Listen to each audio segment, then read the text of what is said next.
রাত্রে ফোনে ঘুমায় যাওয়ার পর সকালে গার্লফ্রেন্ড যখন তার বয়ফ্রেন্ডকে ফোন দিচ্ছে তখন prong prong prong prong. Hello জান, গুড মর্নিং। তুমি কি খবর, উঠলা? কয়টা বাজে? দাঁড়াও, 11টা বাজে জান, উঠো, আর কত ঘুমাবা? উফ, মাথা ব্যথা করতেছে।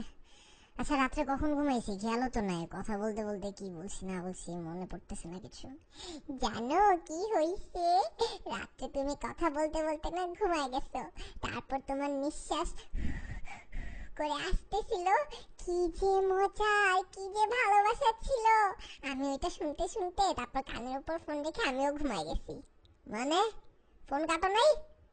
না জান, একসাথে ঘুমাইছি ফোনে, সুইট না? কি বলো, ফোন কাটবা না? ধুর, ঘুমাই গেছি, তুমি ফোন কাটবা না?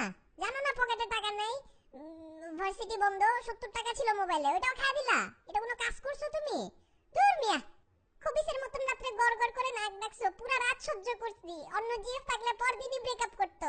ধুর, ফালতু কথা বলবা না তো। তুমি এটা কোনো কাজ করলা? আর 70 টাকা, আমার 70 টাকা খায় নাক ডাকার শোনার কোনো মানে আছে? তার উপর যদি ভালোবাসতো, ওই নাক ডাকার আওয়াজটাও তোমার কাছে ভালোবাসার আওয়াজ মনে হতো। ধুর, রাখো এখন ফোনে, মুখ হাত ধুয়ে আসি, মেজাজ খারাপ করে দিলা।